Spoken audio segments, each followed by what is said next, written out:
Bon, déjà, merci à tous d'être ici et de participer à cette présentation. Je vous en prie. Et le but en fait de cette présentation, c'est de constituer un peu une base de ce qu'est le risque en finance de marché, donc tout ce qu'on fait, comment on définit le risque, comment est-ce que c'est abordé, pourquoi est-ce que c'est important. Et, euh, et pour faire ça, en fait, on va se baser sur ce plan-là. On va s'intéresser d'abord à ce que c'est le risque en finance de marché. On va définir le risque spécifique systématique, je vais revenir dessus dans quelques minutes. On a la gestion du risque en finance de marché, donc voir pourquoi est-ce que c'est important et d'où ça naît avec l'affaire Erstadt. Et on va s'intéresser à la régulation qui est assurée par le comité de Bâle. Après ça, on va regarder un peu les limites de cette régulation, en s'intéressant notamment à l'affaire Kerviel, qui est un élément important, qui est une des crises importantes qui est subvenue dans l'histoire de l'économie. On va voir comment on a réussi à pallier les conséquences de cette affaire-là avec la création de Bâle 3, donc qui est le dernier élément de régulation le plus en vogue, disons. Et enfin, on va s'intéresser à ce qu'on fait, nous, dans les banques, comme méthode de calcul du risque, avec des exemples très simples, en regardant la value at risk, l'expected shortfall et les tests de PLA et de backtesting. Hop là. D'abord, comment définir le risque? Alors le risque, il faut comprendre que c'est quand même une notion inhérente au marché financier, parce que pour assurer la pérennité et la stabilité des systèmes bancaires, on est obligé à minima de faire face à tous les événements qui peuvent modifier entre guillemets la conjoncture économique. Et donc notamment, ça passe par l'identification des risques et leur gestion. Le risque, ça se définit comme toutes les incertitudes qui découlent d'un événement qui peut déprécier la valeur d'un actif. Donc c'est un événement qui fait que potentiellement une action va perdre en valeur. Et quand on se tient à cette définition-là du risque, on comprend en fait qu'il peut avoir plusieurs formes et qu'il n'y a pas un risque, mais différents types de risques, et que tous les actifs financiers, tous les produits qui existent ne sont pas sujets à toutes les formes de risques. Par exemple, si vous êtes une entreprise qui est spécialisée dans le domaine de l'agriculture, vous allez être bien plus sensible aux risques associés au phénomène météorologique, par exemple à une sécheresse, alors que si vous êtes une entreprise spécialisée dans de la production de médicaments, c'est plus les lois sur la régulation des médicaments qui vont vous impacter. Donc c'est ces notions-là qu'on va chercher à identifier et à quantifier pour mieux les gérer en fait. Il y a deux grandes catégories de risques, deux grandes familles. On va commencer par le risque spécifique.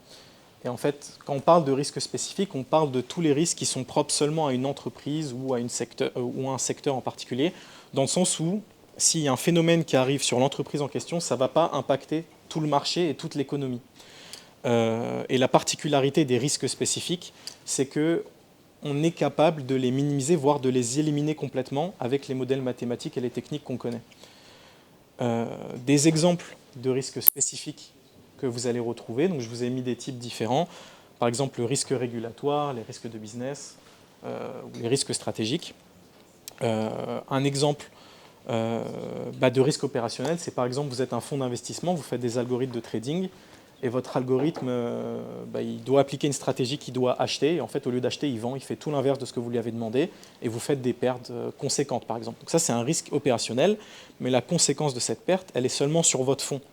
Ça ne va pas impacter ça va pas impacter l'économie globale, c'est juste que votre entreprise va faire faillite, et ça va s'arrêter là, entre guillemets.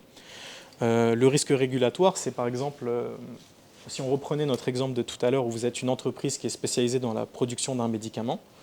Imaginons que vous faites un médicament en France et que demain, la France applique une loi qui fait que votre médicament est banni. Votre business, en fait, vous n'avez plus d'activité et votre entreprise coule.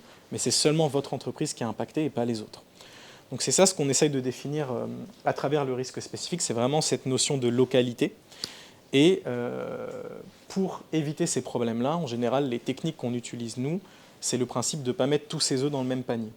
En fait, en réalité, les banques, elles n'investissent pas seulement sur une action ou sur un produit financier, mais elles vont en sélectionner plusieurs et essayer de piocher dans différents secteurs et différentes catégories, entre guillemets.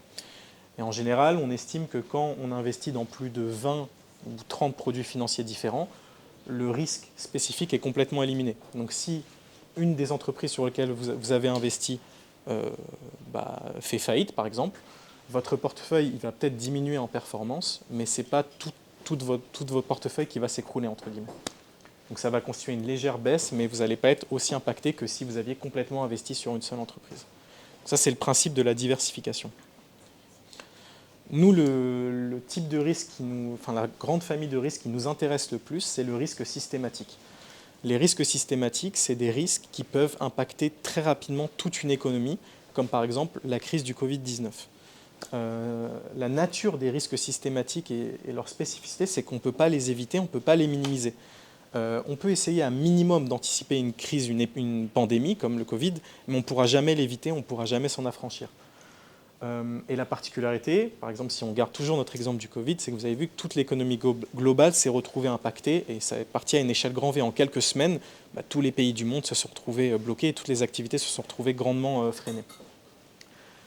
Dans le risque systématique, on définit 4 grandes catégories qui sont les risques de marché, les risques de taux, le risque d'inflation et le risque de change. On va s'intéresser très rapidement à chacun des types de risques pour vous donner des petits éléments et des petites définitions, en commençant par le risque de marché. Donc, le risque de marché, c'est toutes les fluctuations de prix qu'il peut y avoir sur une action, ou en tout cas sur une entreprise, sur un produit qui est coté en bourse. Donc vous allez retrouver sur les actions, les matières premières, en tout cas tout ce qui est échangé à travers une place boursière. Et une bonne mesure du risque de marché, c'est ce qu'on appelle la volatilité. Pour vous donner un exemple de ce que c'est la volatilité, pour vous l'illustrer, je vous ai mis ici 2 produits financiers et leur cours de bourse. Sans vous intéresser au prix ou aux années, il faut juste vous intéresser à la particularité de ces cours. On a le CAC 40 en orange et le Bitcoin en bleu. Et vous voyez qu'on a mis une échelle, donc c'est une échelle logarithmique pour qu'ils aient à peu près c'est un pourcentage pour qu'ils soient à peu près équivalents. Et vous voyez que les fluctuations du Bitcoin, elles sont bien plus importantes que les fluctuations du CAC 40. Là où le CAC 40 reste plutôt stable, si on trace une bande, on voit que ça reste quand même assez stable. Vous voyez que le Bitcoin, il peut partir à la hausse très rapidement, comme revenir à la baisse très rapidement. C'est ça la volatilité, c'est la violence des mouvements et de l'amplitude des mouvements, que ce soit à la hausse ou à la baisse. Par exemple, à travers ce schéma-là, on comprend que le CAC 40, il est bien plus stable et potentiellement moins risqué que le cours du Bitcoin qui, lui, peut partir à la hausse très fortement ou à la baisse très fortement. Donc même si ça peut représenter un gain important, ça peut aussi représenter de fortes pertes. Et donc basé sur le profil de l'investisseur qu'on est, soit on va chercher de la stabilité, et on choisirait le produit orange, soit on va chercher plus de la performance et potentiellement des gros gains avec le Bitcoin, en acceptant le fait qu'on peut réaliser des grosses pertes. C'est ça le principe de la volatilité. Un deuxième type de risque, c'est le risque de liquidité. En fait, la liquidité, c'est à partir du moment où vous avez acheté un produit financier, à quel point vous pouvez vous en débarrasser rapidement, entre guillemets, et retransformer ce produit en cash.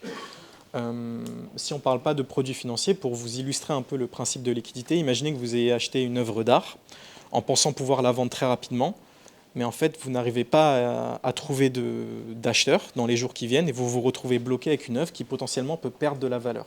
C'est ça le problème de liquidité. Et en général, le problème de liquidité, il est lié soit parce que les acheteurs et les vendeurs n'arrivent pas à être mis en relation, donc c'est peut-être qu'à l'échelle de... par exemple, on a souvent ce problème-là sur les marchés émergents où les infrastructures ne sont pas assez développées et les systèmes d'échange boursiers ne sont pas encore assez développés pour efficacement mettre en valeur des acheteurs et des vendeurs. On peut avoir ce problème-là. Et le deuxième type de problème que vous pouvez avoir, c'est si personne n'arrive à s'accorder sur un prix. Vous voulez vendre un bien, personne n'est prêt à vous l'acheter, et en attendant, le prix de votre action est cool. Donc vous êtes bloqué avec un produit dont vous n'arrivez pas à vous débarrasser. Et au final, vous allez devoir le vendre en réalisant une perte bien plus importante que si vous aviez pu le vendre le plus vite possible. Donc ça, c'est les risques un peu de liquidité.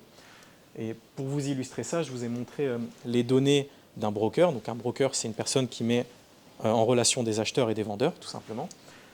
Vous voyez que pendant une grande période, il s'échangeait à peu près 400 millions de dollars à travers ce broker. Il y a eu un événement, donc là pour le coup c'est une hausse des taux d'intérêt. Cet événement-là a fait passer les échanges de 400 millions de dollars à, entre guillemets, entre 50 et 100 millions de dollars. Donc c'est une baisse x4.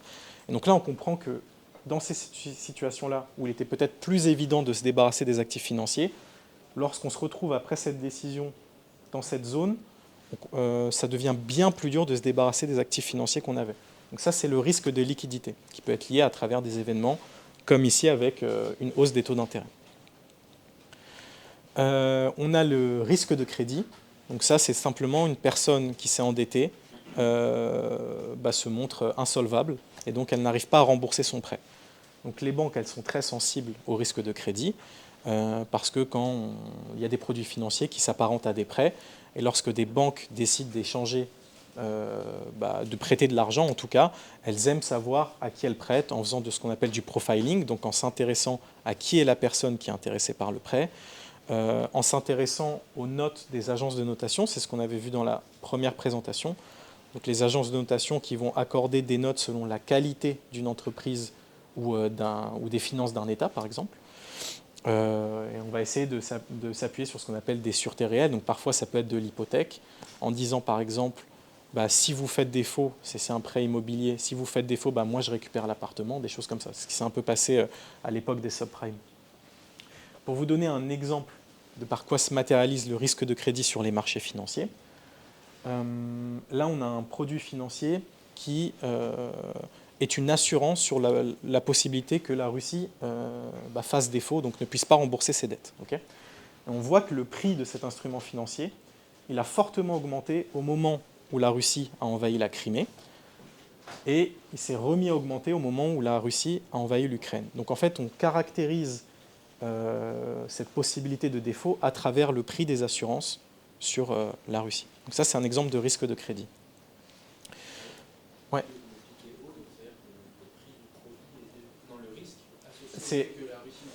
En fait, ça, c'est le prix de l'assurance.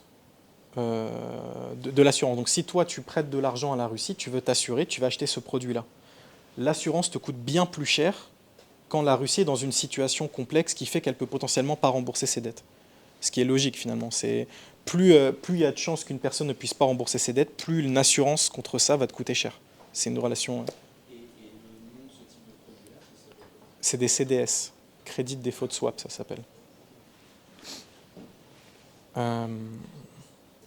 Enfin, le dernier risque qu'on va aborder, ça va être le risque d'inflation.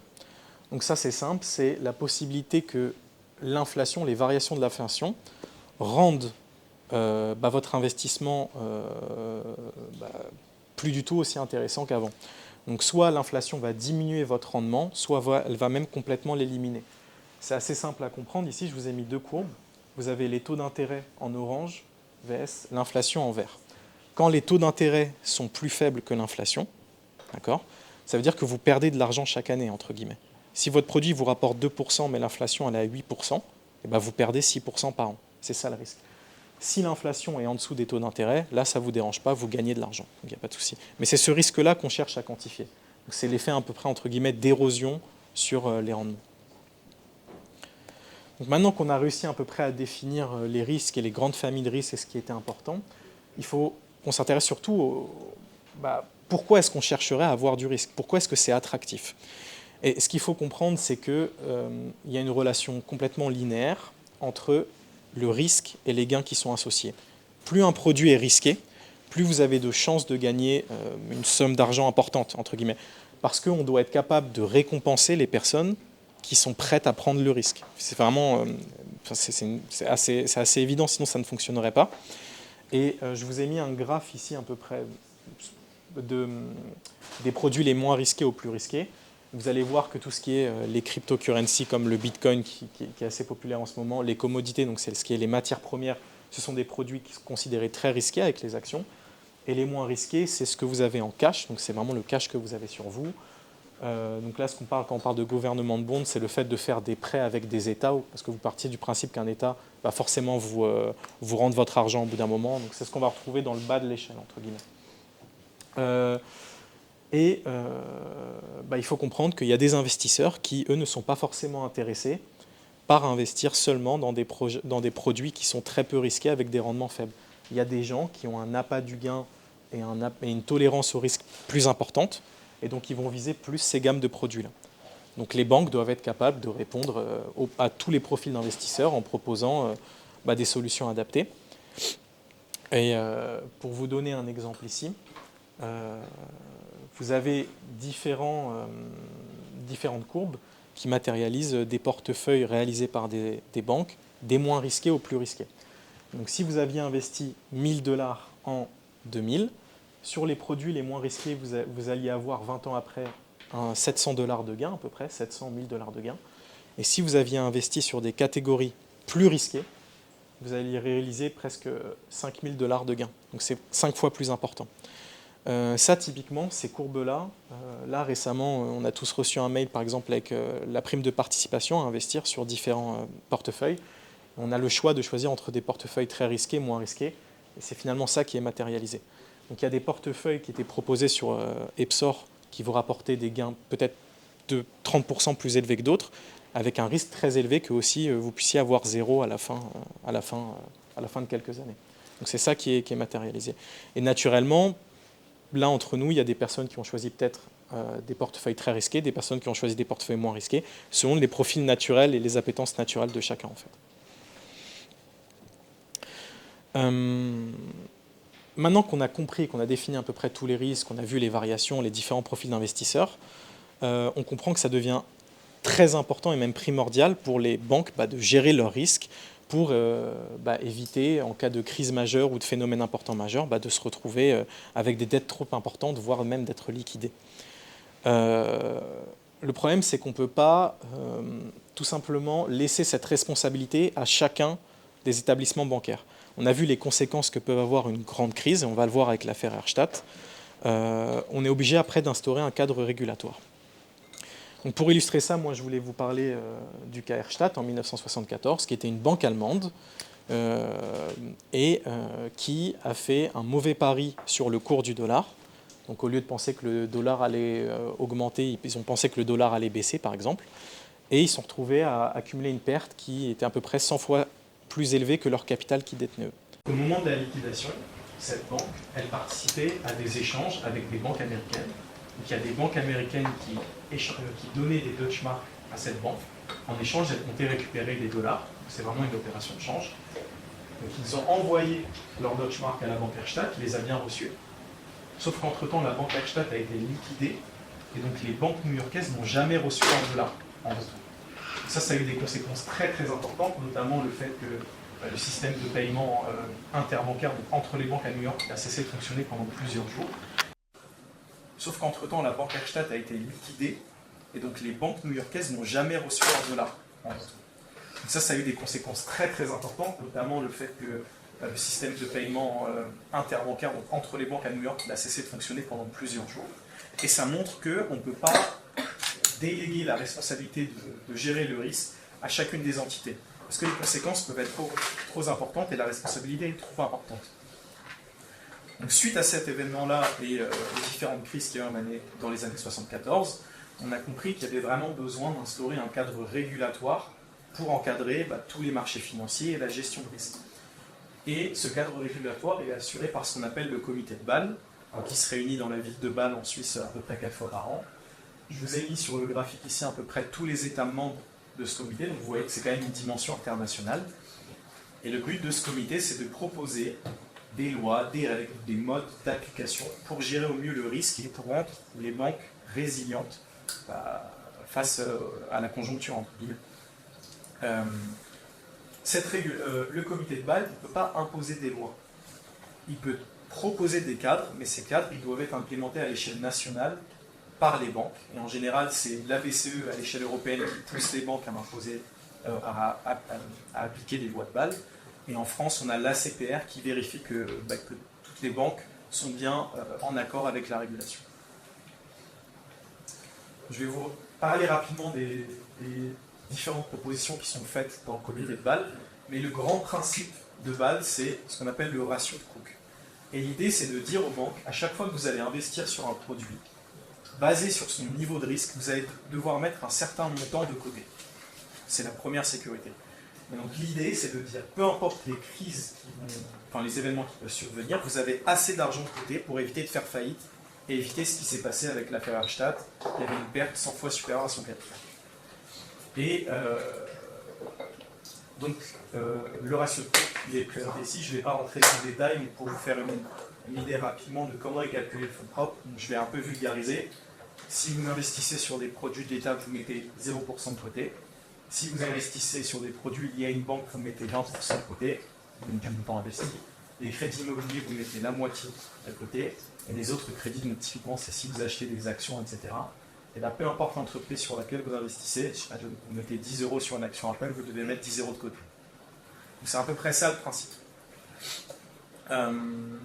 Et les accords de Bâle, donc ça c'est les accords de Bâle 1, et ils ont été en 2004, entre guillemets, consolidés avec l'apparition des accords de Bâle 2, où on fait introduire la notion de risque opérationnel qui n'était pas prise en compte. On continue à revoir à peu près, à renforcer le capital à mettre de côté nécessaire à chaque fois qu'on va investir. Donc ça c'est la grande idée derrière les accords de Bâle et les réformes qui sont apparues au fur et à mesure du temps, c'est vraiment d'aller renforcer à chaque fois et de serrer les vis entre guillemets pour s'assurer que les banques ont toujours une somme d'argent importante de côté quand elles investissent sur des produits. Le problème des accords de Bâle, c'est que c'est pas infaillible et c'est pas une régulation qui est parfaite. Ça n'a pas du tout empêché la crise des subprimes de 2008. On avait parlé avec l'effondrement de l'économie américaine liée aux produits immobiliers. Et ça n'a pas non plus empêché l'affaire Kerviel. Donc c'est vraiment une régulation qui est imparfaite et qui est en constante évolution. Je voulais faire un petit zoom sur l'affaire Kerviel pour vous montrer l'importance de la régulation. L'affaire Kerviel, c'est en fait un trader de la Société Générale qui est arrivé en 2004 ou en 2002. Il a monté les échelons, il était devenu trader en 2007. Il était d'abord issu d'une formation informatique. Et on lui a dit, au moment où il est devenu trader, on lui a donné une limite maximum de 125 millions d'euros. Et cette limite, il a réussi à la dépasser plusieurs fois sans se faire repérer, parce que, étant issu d'une formation informatique et ayant commencé comme ingénieur informatique à la Société Générale, il avait gardé ses accès et il allait dans les systèmes de risque pour modifier les valeurs et passer à peu près dans le maille du filet. Donc personne ne savait réellement combien il investissait, tout le monde pensait qu'il était dans les normes, alors qu'il mettait des montants très importants sur des produits extrêmement risqués. Quand il y a eu la crise des subprimes en 2008 et que les marchés se sont retournés, en fait on s'est rendu compte de l'ampleur des dégâts, entre guillemets, et les risques, les positions qu'avait pris Jérôme Kerviel sur des produits très risqués ont engendré une perte potentielle qui était entre 30 et 50 milliards d'euros pour la Société Générale. Donc c'est vraiment la faillite presque assurée, sans l'intervention de l'État français. Et donc la perte finale s'est retrouvée à 6 milliards d'euros, parce que une fois que la Société Générale s'est rendue compte de l'exposition, ils ont embauché des traders qui ont travaillé 7 jours sur 7, H24, pour réduire l'exposition à 6 milliards d'euros. Mais il y a quand même une perte très importante qui a marqué très fortement le système bancaire français. Et surtout, ça a mis un peu, ça a soulevé pas mal de questions sur la crédibilité de la régulation, entre guillemets, et la crédibilité des banques. Donc il y a les critiques ont été faites notamment sur les notions de la surveillance, contre la fraude, contre l'abus. Comment est-ce que c'est possible qu'une personne puisse masquer ses positions sans qu'on s'en rende compte, et quand on s'en rend compte, c'est déjà trop tard? Comment est-ce que c'est possible malgré la régulation de Bâle? On a critiqué aussi le manque d'encadrement autour des produits financiers complexes. Et le caractère procyclique, c'est la notion que les accords de Bâle vous poussent à mettre beaucoup d'argent de côté quand la situation financière se dégrade fortement. Sauf que ça devient, quand une situation financière se dégrade, ça devient extrêmement compliqué d'aller chercher cet argent à mettre de côté. C'est cet effet pervers qui a été beaucoup critiqué par l'ensemble des membres du comité, qui nous a poussé à créer ce qu'on appelle Bâle 3. Ça, c'est la dernière régulation la plus en vogue, où encore une fois, on est venu renforcer la charge à mettre de côté, etc. On a rajouté différentes spécificités. Et nous, ce qui nous intéresse le plus, c'est la notion de FRTB. Et ça, c'est vraiment la régulation qui est mise en place sur tous les desks de trading dans toutes les banques européennes. Donc, quand vous voyez des offres où on parle de risque, etc., toutes ces offres-là, tous ces ingénieurs qu'on cherche à recruter, c'est pour répondre in fine aux exigences de la FRTB. Donc là, on va regarder ce qu'on fait en fait. Ce qu'on fait pour répondre à la FRTB, quelles sont les techniques de calcul qu'on utilise nous dans les banques d'investissement. Et on va commencer par la value at risk. La value at risk, c'est un outil mathématique qui nous donne, à partir d'une probabilité d'un horizon donné, la perte maximum qu'on peut avoir. Okay, avec un exemple simple, si on me dit j'ai fait une VAR 99% à horizon un jour, on me dit quelque chose qui n'est pas forcément très parlant et que ça réalise une perte de 45 000 euros. Ça se lit, je sais que dans 99% des cas, d'ici demain, je ne perdrai pas plus de 45 000 euros. C'est ça le principe derrière la VAR. Donc ça nous donne la perte maximum avec un indice de confiance, qui est la probabilité, pour un horizon donné.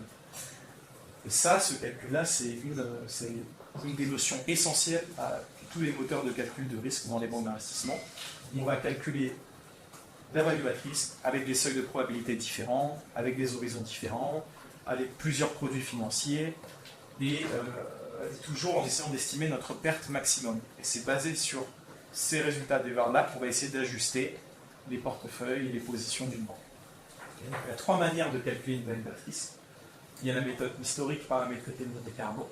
Moi, je vais juste vous présenter la méthode historique qui est vraiment très très simple, et je vais vous parler un peu de la simulation de Monte-Carlo. On ne va pas parler de la méthode paramétrique. Donc, comment on fait pour calculer une value at risk? Donc, ça ressemble à peu près à ça. Donc, ça, c'est la figure, donc c'est pas forcément très parlant. Je vais vous le schématiser avec la méthode historique. Ce que je vais faire là, c'est que je vais utiliser les données historiques d'un produit. D'accord? Donc, par exemple, j'ai une action Apple. Tous les jours, je vais regarder à combien l'action Apple a fini. Okay. Je vais prendre ces résultats-là et je vais calculer les variations d'un jour à l'autre.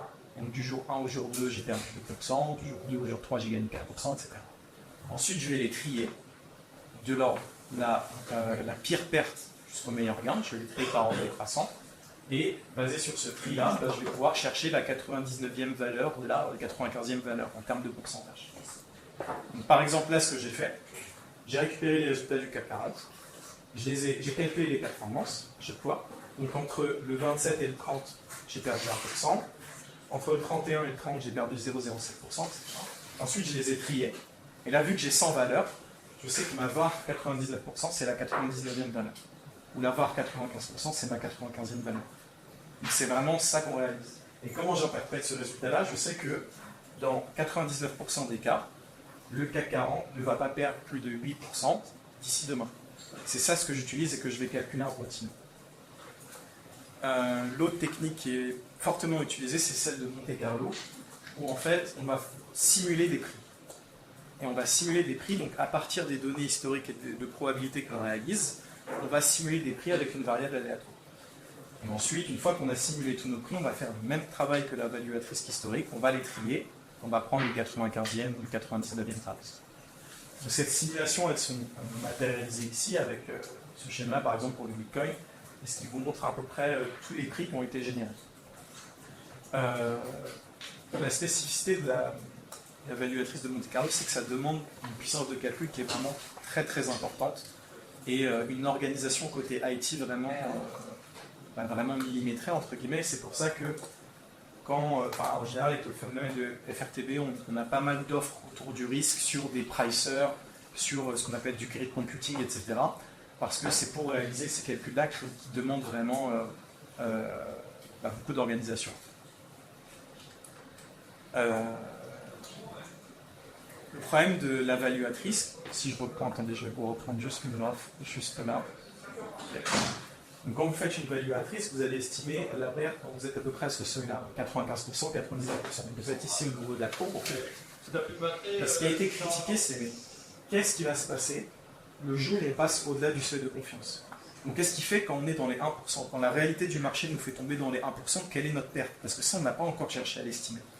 Et le problème ce qui a été beaucoup critiqué avec la value at risk, c'est qu'il y a énormément de fonds d'investissement et de banques qui se basaient sur la valeur 99% pour construire leur modèle. Et le jour où on est tombé au-delà, en fait, au lieu de perdre 40 000 euros, avec notre exemple, peut-être que vous perdez 500 000 ou 800 000 euros.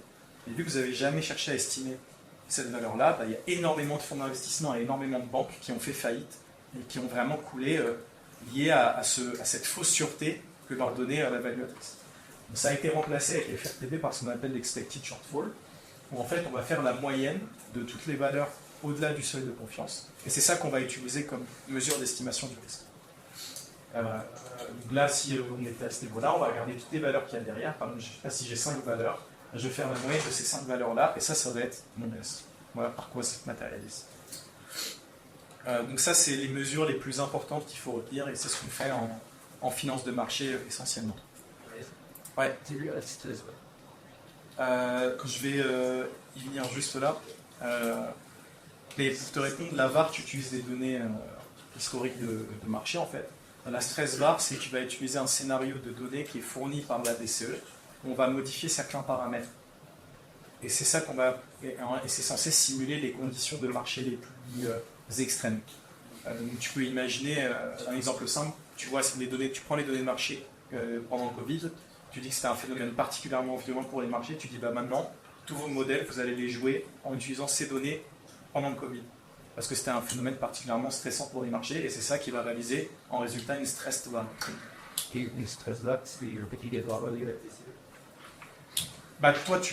Toi, en tant qu'interne, tu peux les calculer ou pas, tu fais à peu près ce que tu veux, mais la BCE te dit, moi, si vous voulez être éligible au modèle interne, c'est ce que je vais aborder tout de suite, vous devez me produire ces chiffres-là. Mais j'y viens sur ce slide-là, sur la notion de modèle interne, en fait. On a dit tout à l'heure que le comité de Bâle nous laisse la possibilité de calculer nous-mêmes le risque. L'avantage, c'est que si on utilise notre modèle à nous, notre modèle il est fait sur mesure par rapport à nos activités en finance. Alors que le modèle standard qui est fourni par le comité, il est pour toutes les banques. Donc ce n'est pas du sur-mesure. Imaginez que vous devez investir, je ne sais pas, 50 € sur une action. Le modèle standard, il va vous dire, bon, bah, tu mets 500 € de côté, tu chercheras à vous prendre. Alors que le modèle interne, il va nous dire, bon, bah, il y a juste besoin de mettre 60 € de côté, par exemple. Donc on a moins d'argent à mettre de côté pour un investissement qui est évident. Donc c'est pour ça que les banques cherchent le plus possible à utiliser leur modèle interne qui est sur mesure, basé sur leur activité. Pour utiliser ce modèle interne, il faut remplir certaines conditions qui sont imposées par la BCE. Donc la BCE elle va vous demander chaque semaine et chaque mois de lui fournir des résultats qui sont faits à travers les VAR et les ES que je vous ai montrés. Et si ces résultats sont jugés comme pertinents, vous avez le droit d'utiliser votre modèle interne. Donc il y a deux tests très importants. Il y a ce qu'on appelle le Profit Loss Attribution et la partie backtesting. Le Profit Loss Attribution, c'est l'idée d'utiliser le modèle interne que vous avez réalisé pour expliquer les pertes de chaque desk de trading. Okay. Donc, il y a un desk de trading, c'est par exemple vous avez des traders sur les actions, des traders sur les matières premières, des traders sur les produits taux. Donc chaque activité c'est un desk. Et vous allez expliquer les performances du desk avec votre modèle interne. Vous êtes censé avoir un chemin à peu près comme ça. C'est-à-dire que ce que vous calculez, vous, c'est censé être très proche de la réalité des desks. Pour montrer que vous, votre modèle est capable d'estimer et d'être cohérent avec ce qui est réellement réalisé par les traders. Et le deuxième test qui est fait, c'est des tests de backtesting, où là, on va comparer toutes les VAR qu'on a vues, donc le principe de la l'évaluatrice, toutes les VAR qu'on produit avec les VAR des desks, etc., et vérifier que les profits réalisés par les desks de trading les pertes réalisées ne sont jamais supérieures à la VAR, pour montrer que vous êtes capable de correctement estimer votre risque. Si vous dites que moi, d'ici demain, ma perte maximum c'est 40 000 €, mais on se rend compte dans la réalité que cette perte elle a été dépassée plusieurs fois, c'est que vous ne savez pas estimer votre risque. On va vous enlever les autorisations et vous pousser à revenir sur ce qu'on appelle le modèle standard, entre guillemets. Donc enfin, je vous ai mis un schéma qui illustre, ce sera moi qui vais faire figuration, mais je vous ai mis un schéma qui vous résume tout ce qu'on a vu et tout le fonctionnement du risque dans un périmètre de front office. Donc là, vous allez avoir les desks de traders. Okay. On a des desks on a un desk là pour les produits de change, un desk pour les actions, un desk pour les produits de taux, etc. À côté de chaque desk, vous allez avoir un superviseur. C'est lui qui va vous donner l'autorisation d'utiliser votre modèle interne et donc votre propre méthode de calcul de risque. Okay. Pour avoir cette autorisation-là, on a vu qu'il fallait remplir un test de backtesting et un test de PNL. Et ces tests sont réalisés à travers les calculs des VAR et de l'ES, donc les méthodes qu'on avait vues ensemble juste avant. Tous ces chiffres-là qui sont produits et tous ces tests, ils sont envoyés à un régulateur. Pour le coup, nous en Europe, c'est la BCE, à qui on doit envoyer nos résultats de VAR d'expected shortfall, de backtesting et d'explication de PNL. On leur envoie à la BCE. et la BCE nous dit ok, ça nous paraît cohérent. Donc la BCE, elle donne sa réponse au superviseur et le superviseur, il vous autorise ou il vous interdit d'utiliser le modèle interne. Ça va dans le sens du processus simulation du bruit. Alors, tu veux dire la réponse de la BCE ou Ouais, le fait... trader, jusqu'où est-ce que ça va tenir? Alors nous, les chiffres, la réponse, normalement, c'est un process qui est fait vraiment, qui est réévalué presque en continu. Okay. Donc ça veut dire qu'on est en constante communication avec le superviseur, en tout cas. Et après, la communication avec la BCE, elle se fait vraiment, c'est un rapport qui est fait de manière weekly ou mostly. Mais par contre, la BCE, à partir du moment où elle reçoit tes chiffres et qu'elle les analyse, à un moment où on te dit que tu n'as plus d'autorisation, c'est immédiat. C'est vraiment immédiat. Donc là, tu arrêtes tout et tu passes sur le modèle standard et tu réajustes l'argent que tu vas mettre de côté. Pourquoi c'est vraiment hyper important le modèle interne? C'est parce qu'il y a des activités, il y a des traders qui ne peuvent pas faire de chiffres s'ils sont avec un modèle standard. Ils ne peuvent pas gagner d'argent, c'est pas possible. Ils sont obligés d'avoir leur modèle interne pour pouvoir réaliser des gains et pour faire vivre leur activité.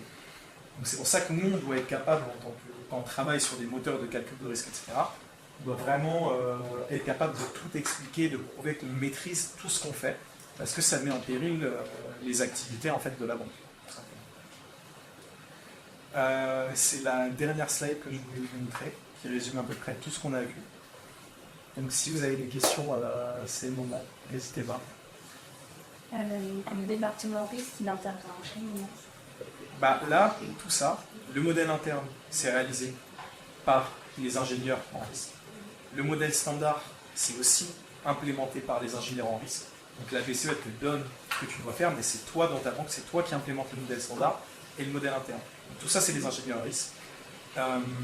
L'explication des chiffres, les traders, ils peuvent t'appeler, ils te dire attendez, on ne comprend pas ce que vous nous avez envoyé là. C'est toi qui dois leur expliquer. Nous, c'est ce qu'on disait à la Cité Générale. Tu es vraiment sur toute la chaîne. En tout cas, quand tu travailles sur un moteur de calcul de risque, tu es vraiment au centre de tout ce qui se passe. Donc, tu es en interaction avec les régulateurs, avec les traders, avec la R&D, etc. Tu es vraiment en interaction avec tout le monde. Est-ce que vous avez d'autres questions?